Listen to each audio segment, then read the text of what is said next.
Olá, tudo bem? Espero que estejam todos bem. Bom, hoje vamos falar sobre a tricomonise e ainda vamos falar sobre um estudo de caso da infecção em um município do Pará.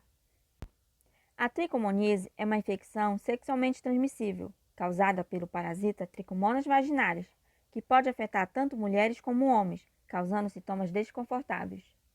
O protozoário parasita Trichomonas vaginalis é unicelular, com 4 flagelos desiguais, que infectam principalmente o epitélio escamoso do trato urinário. Esses flagelos parecem gerar propulsão ao protozoário, ocasionando infecções locais com os parasitas. Portanto, Trichomonas vaginalis é um protozoário flagelado. Ele não tem formação de cisto e apresenta forma de trofosóide, ou seja, ele é infeccioso e ativo. A transmissão ocorre pelo contato com secreção, onde o protozoário habita o baixo trato genital feminino e a uretra e próstata masculina. Nos locais mencionados, o protozoário se multiplica por fissão binária e gerando colônias. A manifestação acontece apenas entre humanos, que são seus hospedeiros naturais. As manifestações clínicas em homens, a infecção é assintomática em 70% dos casos. Nos casos sintomáticos, curso com uretrite e secreção na uretra. Em mulheres, 25 a 50% são assintomáticas e 1/3 se tornam sintomáticas. Em mulheres, quando apresentam os sinais, são dores nas relaxações sexuais, corrimento vaginal amarelado e dor ao urinar. Os homens não costumam apresentar sintomas, mas alguns apresentam sinais como irritações e corrimento no pênis. Diagnóstico. O diagnóstico laboratorial é essencial, com a coleta do sangue ou com a coleta de secreção. Podem ser feitas análises. O mais famoso para as mulheres é o Papa Nicolau. E temos também para os homens, que é a coleta de secreção na uretra e o dito exame de sangue. O tratamento ele é da seguinte maneira: ele é feito por uso de antibióticos, mas isso justo com a orientação médica para aliviar os sintomas. Olá, eu sou a Ariana e vou falar sobre um estudo que foi realizado para verificar a prevalência de tricomoníase e co-infecções em mulheres atendidas em 2 centros de saúde em um município do Pará. Esse estudo é considerado relevante por ser o primeiro registro de informações epidemiológicas sobre a tricomoníase no estado do Pará, auxiliando tanto na realização de outros estudos como na gestão dos serviços de saúde, direcionando ações voltadas para a promoção, prevenção, diagnóstico e tratamento da tricomoníase, visando a melhoria no atendimento da população. Esse estudo ele tem como objetivo determinar a prevalência da tricomoníase com infecções associadas em mulheres atendidas em 2 centros de saúde, localizados em um município do estado do Pará, e correlacionar essas informações com variáveis sociodemográficas das usuárias. A metodologia constituiu-se em realizar um estudo retrospectivo, observacional, de corte transversal, com abordagem quantitativa e analítica. A pesquisa ela foi realizada em 2 unidades de saúde localizadas em um município do estado do Pará, com amostragem de 520 prontuários de mulheres atendidas entre janeiro de 2012 a dezembro de 2017. Foram incluídos prontuários de mulheres com idades entre 18 e 55 anos, com diagnóstico positivo para tricômonas e ou outras infecções, e a presença de informação sociodemográfica. Os dados coletados, eles foram realizados no período de março a dezembro de 2019, conforme a disponibilidade dos funcionários dos 2 postos, centros de saúde. E as informações elas foram registradas em formulários que continham as seguintes variáveis: idade, raça, cor, procedência, naturalidade, escolaridade, profissão, estado civil, número de parceiros, uso de anticoncepcionais e resultados de exames positivos para tricomoníase e ou outras infecções. Em relação aos resultados e discussão, esse estudo ele foi feito em 2 bairros populosos e foram identificados como unidade 1 e unidade 2. A unidade 1 foram verificados 323 prontuários, correspondendo a 62,12%, e na unidade 2 foram verificados 197 prontuários, com um percentual de 37,88%. No gráfico à esquerda, podemos observar a prevalência, mostra a prevalência de tricômonas vaginais e com infecções encontradas nessas duas unidades. À esquerda, a unidade 1, à direita, a unidade 2, no gráfico. Ocorrência de tricômonas vaginais na unidade 1 foi de 0,31%, na unidade 2, 2,03%.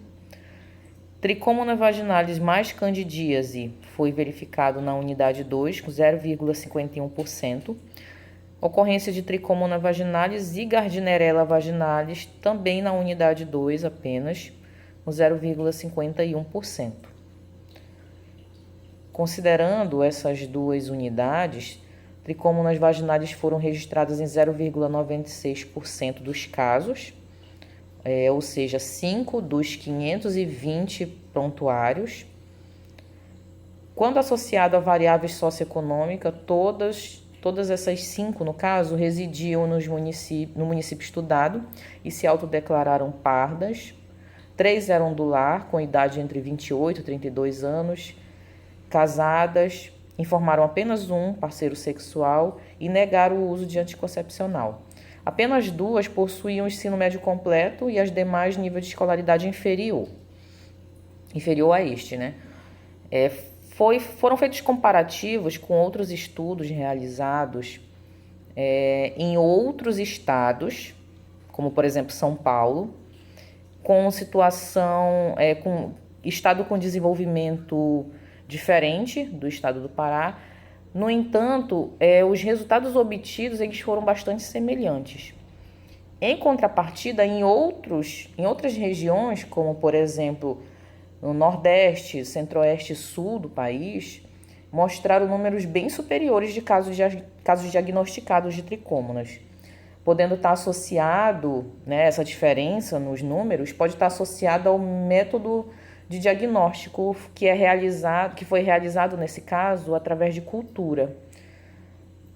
Só que tem dois problemas, digamos assim, nessa metodologia de cultura.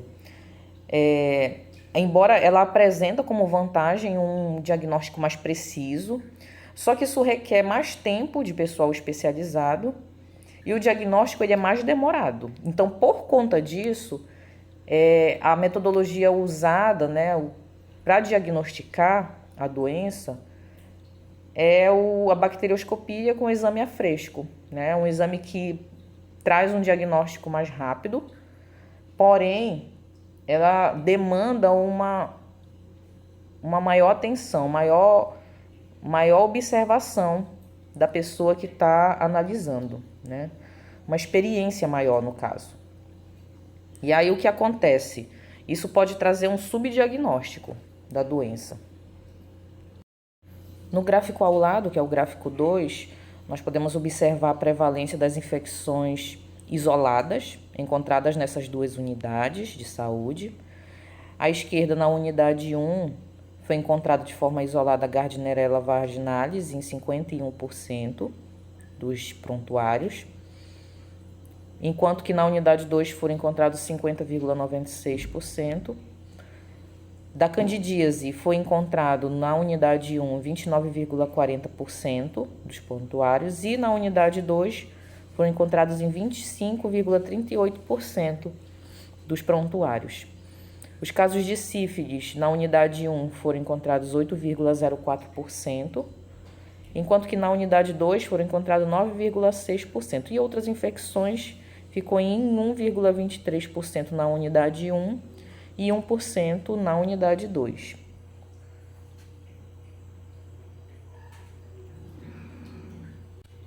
Já no gráfico 3, nós podemos observar já as principais co-infecções encontradas nessas duas unidades. À esquerda, na unidade 1.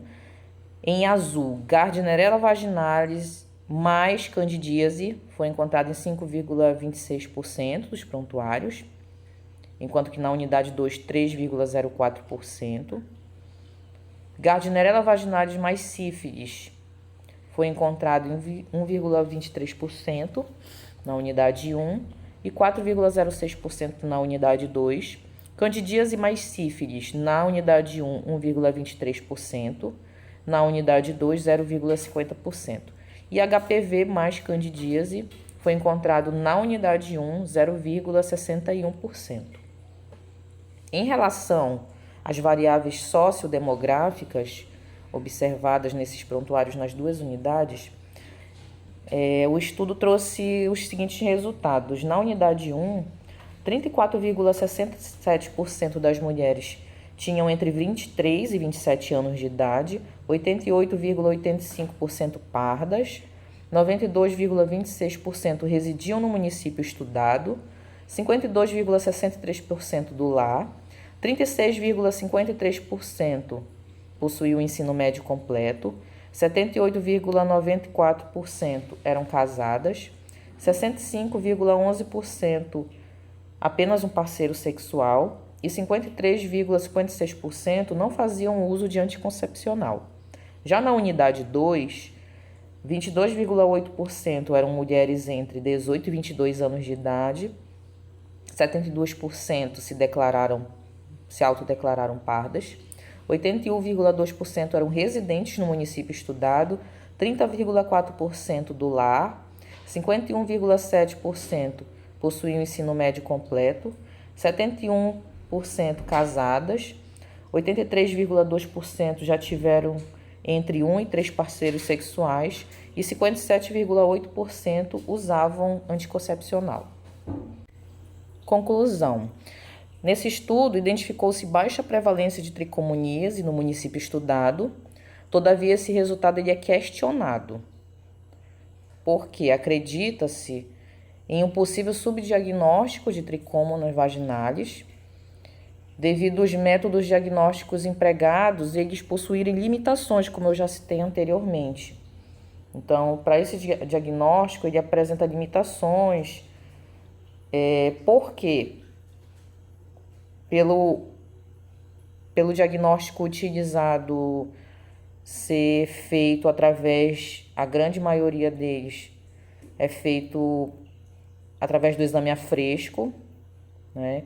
Então, o exame a fresco ele apresenta a vantagem de trazer um diagnóstico mais rápido, porém ele demanda um conhecimento maior de quem está fazendo a análise, e isso pode trazer um subdiagnóstico.